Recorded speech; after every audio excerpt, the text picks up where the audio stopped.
Hello, this is Dong Yang.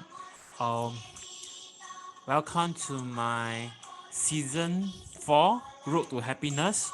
Today I will share about the Eightfold Path, part 2. The last episode I shared about having the right view, which is one of the components in Eightfold Path. I also emphasize that the Eightfold Path is not carried out in sequence, but they should be done together concurrently. Sometimes we may need to reiterate and go back and forth, okay, to see what are the area that we need to improve on to be a better person. And that will lead us along the road to happiness. I guess true happiness happens when you know how to live your life, how to be a better person. When you learn how to be a better person, you will be happy because you find the true purpose in life itself. Now, I'd like to recap what we have actually gone through in the previous episode. Eightfold Path is a path of liberation from samsara. Samsara is like the cycle of life. Okay, in Chinese, 轮回. We want to get out from this samsara in the form of nirvana. Okay, hopefully we can have a better life after this current life. So the 8 practices include having the right view, right resolve, right speech, right conduct, right livelihood, right effort, right mindfulness. And lastly, I will touch on right samadhi or right concentration. Now, this is what was covered last session. Right view. Right view support wisdom, and our happiness is affected by our degree of right view. If we cultivate the right view, we will be happy. All right. So we need to adopt right view because this is a negative world out there. If we still bear negative view, we are going to suffer in our own mind. Now, I also talk about how to cultivate right view through compassion and wisdom. Okay, if you are able to cultivate right view, you have wisdom and you learn to be happy. I believe happiness, wisdom, right view, compassion all come together. They are all interrelated. Now, the second aspect of the Eightfold Path will be right resolve or right intention, known as Sama Sankappa. Okay, some people call it right thought, right aspiration, or right motivation. In this factor, the practitioner resolve. That's why I use the word resolve, to leave his or her home, renouncing this worldly life and dedicate himself to an aesthetic pursuit. When you have right resolve, you are resolved on renunciation, on freedom from ill view, on harmlessness. Just like right view, this factor on right resolve has 2 levels.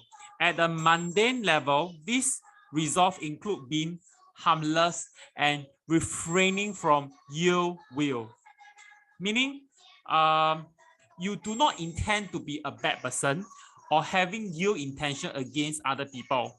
You don't want to bear negative, wicked, harmful thoughts to other people. That is the first level. Okay? Because we understand that this will lead to karma and lead to rebirth. When we have the wrong thoughts towards others, and this will birth forth karma, and karma will drive you into rebirth, and you will never get out from this wheel of life. At a supra-mundane level, this factor include a resolve to consider everything and everyone as impermanent, a source of suffering and without a self. This is of a higher level. This is when you start to think that everything around you is not going to be permanent. They are all temporary. I remember my best friend, Le Fei. once shared this with me, that if you close your eyes, that's what things are. They are just 虚空, emptiness. They are just emptiness. What is seen around us are not permanent. They are only temporary. Your suffering is only for a moment of time. They are not permanent. Whatever luxury, whatever blessing you have right now is only temporary. They are not permanent. You need to have the understanding. You need to have the understanding that all this around you are not going to stay forever. Okay, so do not indulge ourselves in them. Do not put ourselves in them. Next, right speech.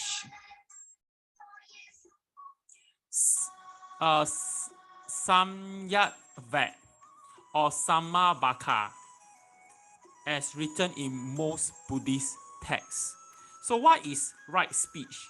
Right speech means we abstain ourselves from lying, from divisive speech, from abusive speech, from idle chatter. Meaning we speak rightly, we don't speak wrong. Okay, I would like to quote what the Bible says, that it's not what we eat into our mouth that make us defile. It's what that comes out from us that make us defile. So the right speech is very important, because whatever we say, whatever we do, we say from our mouth would defile us. It is not good.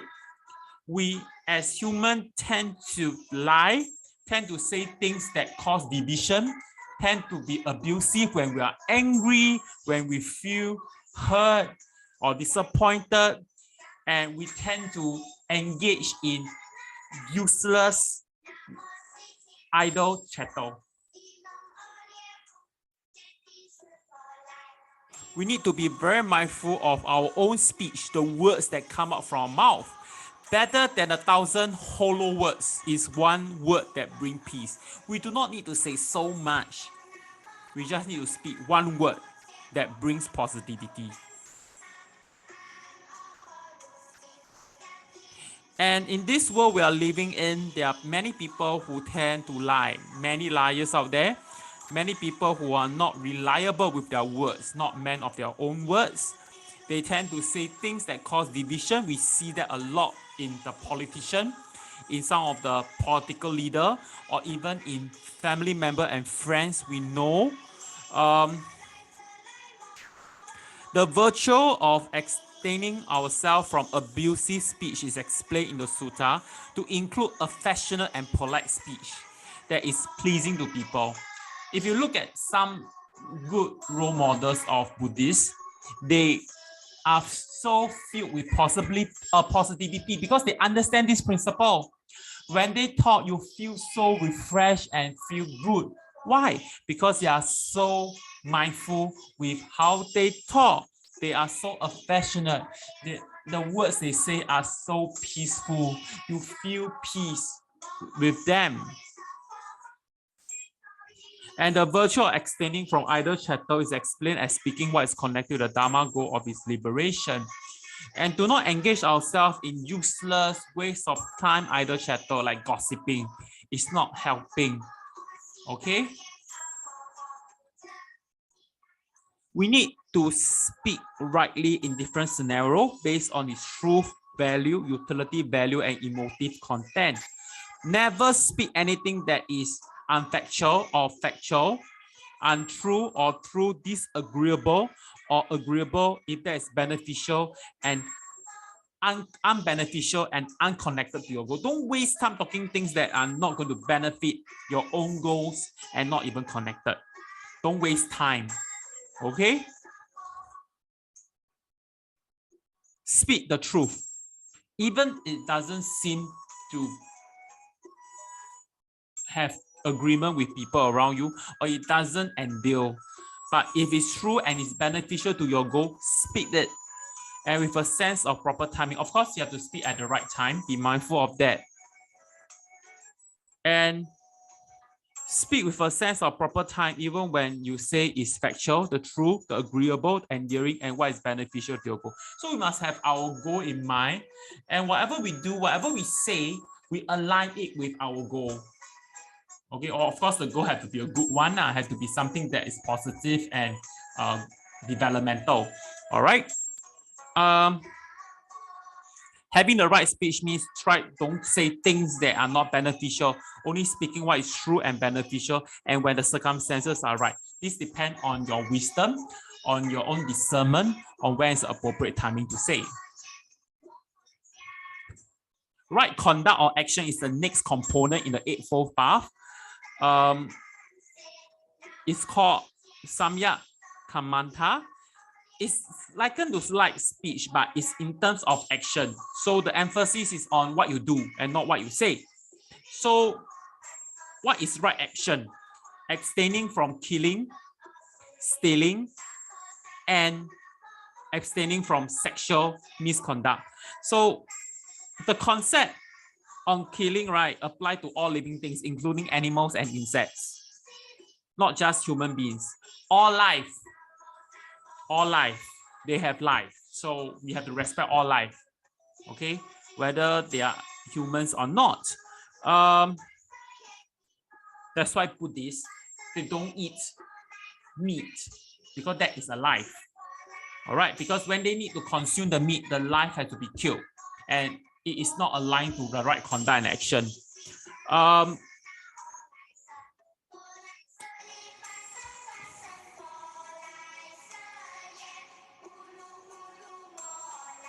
They can actually eat plants is okay because it's not considered sentient beings. All right, so it's okay. If not how to survive, right? We are still human flesh that needs energy to survive, right? To sustain our life on earth. What is stealing? Stealing is like taking what is not voluntarily offered by people. Means you take what doesn't belong to you. All right, either by force, by fraud, or by deceit. The intention and act matter. So even if it is the wrong intention, that is considered wrong, and that will have an impact on your karma. Next, sexual misconduct. Okay, means you don't perform any sexual acts. That's why Buddhists or monks and nuns, they abstain themselves totally from sexual misconduct. Okay, they keep themselves pure. Okay, this because of this, because the teaching teaches this, that one must abstain from sensual misconduct. Don't get involved yourself with someone unmarried and someone married, or someone betrothed to another person, or female convict or dharma. Okay, so so in Buddhism, right, Buddhists actually adhere to strict celibacy. This also prohibits them from committing adultery and other forms of sexual or sensual misconduct. Even having the wrong thoughts, the thoughts of having sexual misconduct is considered, okay? All right. Right livelihood, also known as Samyak Ajiva. Okay, what is right livelihood? It means that it's of two sorts. There's right livelihood with affluence, siding with merit, resulting acquisitions. Right livelihood that is noble without affluence, transcendental, a factor of the path. So having right livelihood, right, is it's about abstinence, about discipline, avoiding the wrong livelihood to develop the noble path whose mind is noble. In the earlier text, right livelihood can means like abstinence from the wrong one. So what is a wrong livelihood? Like no trading in weapons, living things, meat, alcohol, and poison. Meaning you live a life that is righteous lah. Okay, you avoid doing the wrong things, committing crime, Okay, it's perfectly okay to beg for food because people give you out of compassion. You are not stealing, so it's okay. But do not accept everything and not possessing more what is really necessary. Meaning, just have what is enough. Try not to have more than what you're supposed to have. I think humans tend to be very greedy. We have something and we are not satisfied. We want more and more and more. Okay, I used to have a very wrong mindset myself. Like it's very wrong of me. Like I used to do investment and earn quite a lot of money, with even more than my previous pay. I became very greedy.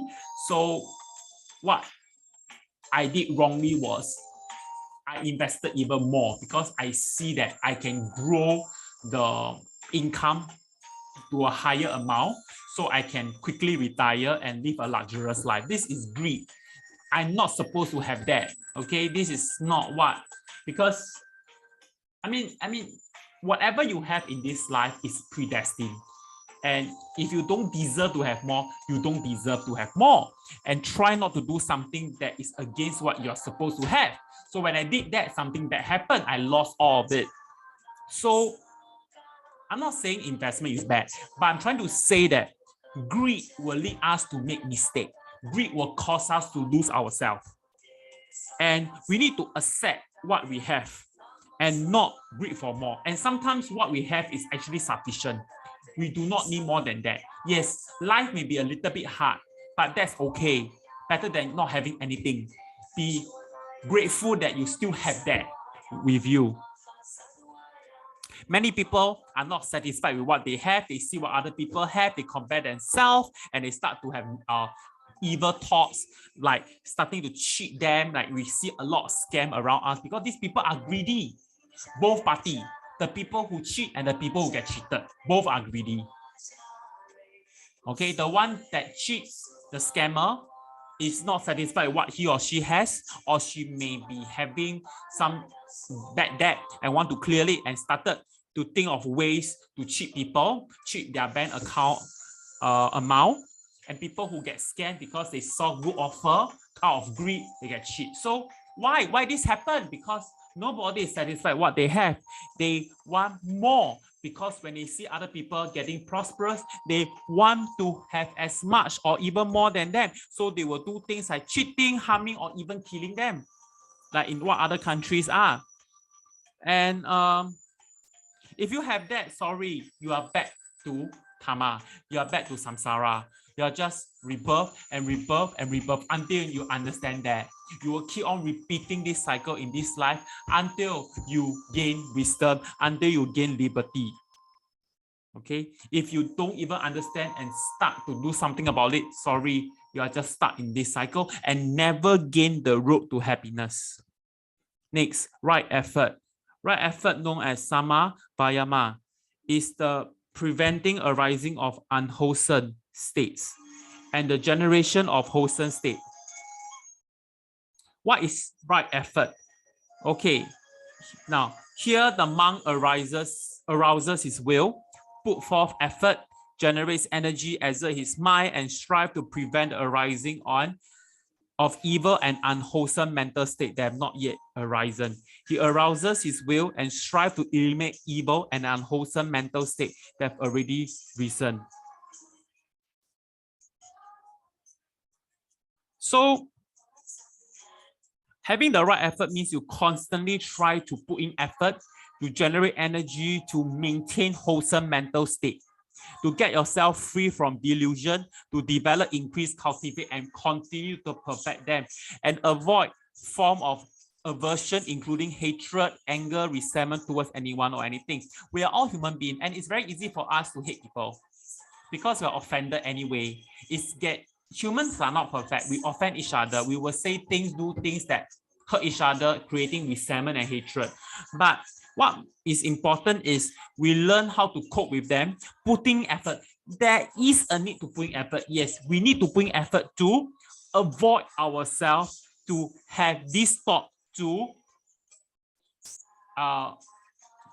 lock us up, to cause us to be imprisoned.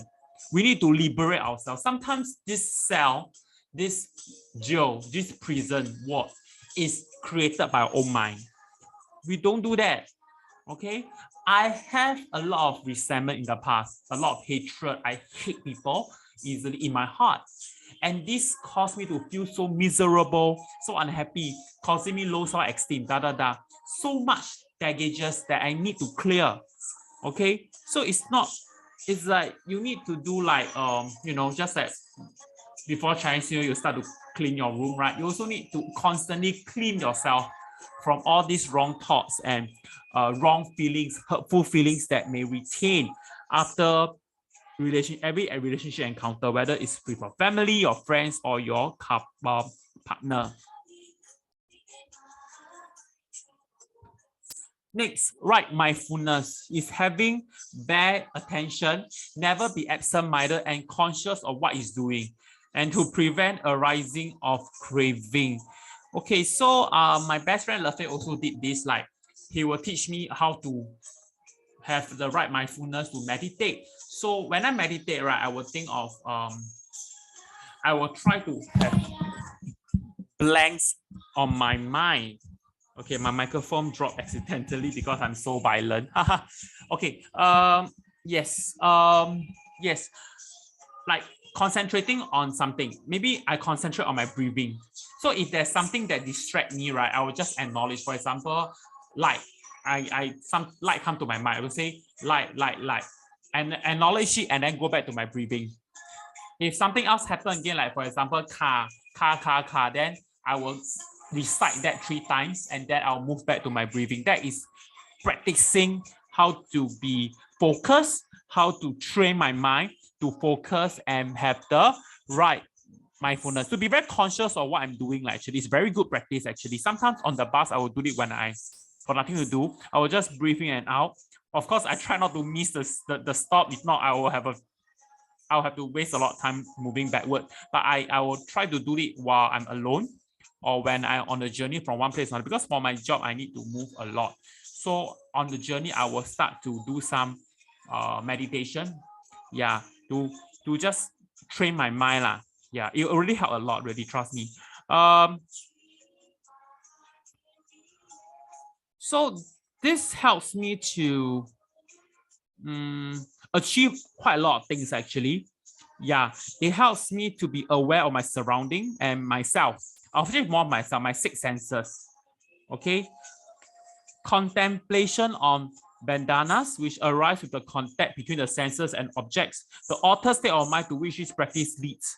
The development from the 5 hindrances to the 7 factors of enlightenment. And the establishment of mindfulness was placed before the practice of the jhana. So it's important that we learn this. It will help us somehow to reach first, second, third, even 4th jhana, to reach a state of peacefulness, a state of emptiness. Yeah. And lastly, right concentration or samadhi. This is my favorite, actually. It means to collect, to bring together, the unification of the mind, one pointedness of the mind. Okay, so the right concentration factor, I feel that to me is important. Help us reach a one pointedness of mind and unify all the mental factors lah. But it's not the same as sitting down to a meal or soldier on the battlefield, where they are also very concentrated. No, it's not really the same lah. All right. So it's actually having the right concentration allow us to be focused, one pointer focus to an object, to a target. In this case, it could be just emptiness. Yes, just emptiness. All right. So this is what I call right samadhi. Yeah. It's a bit high level. I feel this component for the Eightfold Path. It still take me some time to really understand and practice it lah. But that's why I say it's a favorite, because it's the most mystical. Yeah, it's the most not so clearly explained on the net, right? It's just telling you to focus, to be mindfully awareness of object. Yeah. So I hope I can share more in the future on this if this is popular. Unfortunately, like I know that not many viewers actually like this season compared to my previous season on the Ghost Story. But I really feel that this season has important meaning lah. Yeah, so it's I hope that those who really listen to it will benefit from it, because really, it's really the pathway to happiness. Trust me, it really make you feel a better person, not just a better person, a better soul. Yeah, is to look at us, not just the body, but into our soul. Yeah, I think this is very neglected lah. So that's it for my sharing. Next, I will still continue on a series of Road to Happiness about something else that is not so teaching wise lah, but more less teaching, but more life experience. So I hope maybe I can even like invite people to talk about it. They will be quite fun and interesting. Maybe get another guest to come in to talk about the next theme. Thinking of maybe want to do forgiveness or something else. So that's it for the session. So do support me, okay, please, and click a like to this video and comment, please comment. And you haven't subscribed, right? Please do so. I really appreciate your support. Thank you very much. And that's it. Goodbye. This is Dong Yang. Bye-bye.